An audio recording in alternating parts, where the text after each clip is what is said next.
On July 15, 1847, a small local group of farm families held their first Church of England worship service in the 8 Mile Creek brick schoolhouse. The Reverend J.F. Lundy presided over the Anglican service. Reverend Lundy was an English missionary priest, and for his services, he received some hay and straw for his horse, some corn, wheat, cords of wood, and a little cash. It would be another 6 years before the cornerstone for the renamed Christ Church would be laid. A well-known United Empire loyalist, William Service, donated the land. Bricks were found nearby, and James Service and Edward Hiscott mortgaged their farms to help build the church. And on December 25, 1853, Christ Church Grantham, as it was known, began its services. As the century came to a close, the church needed major renovations, and after that, it became known as Christ Church McNab, named after the original settlers in the area, Colin and John McNab.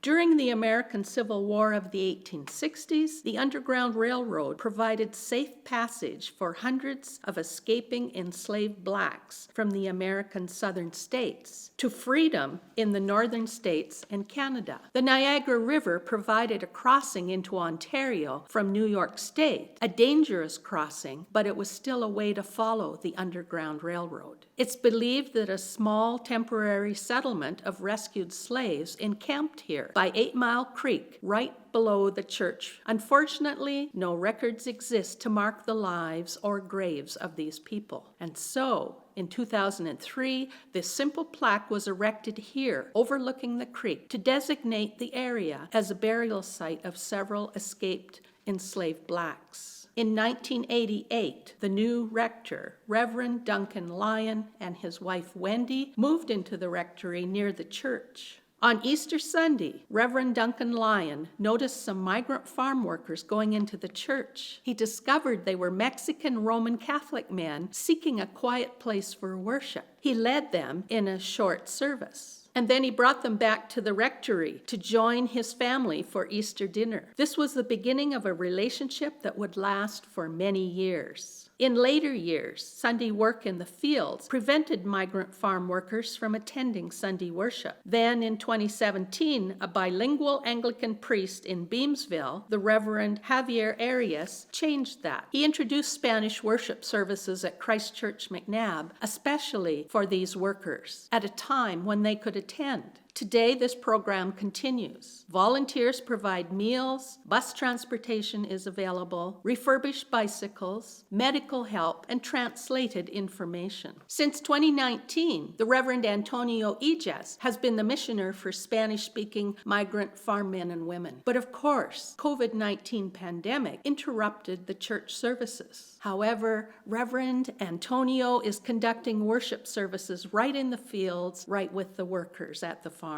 And because there is still a need for more, he arranges volunteers to deliver food donations to the farms from Christ Church McNab, St. Albans Church in Beamsville, and St. John's Church in Jordan. Christ Church McNab is a perfect example of what can be achieved in small, faithful religious communities. But you better look hard, or you'll drive right past the church at McNab and Lakeshore Road.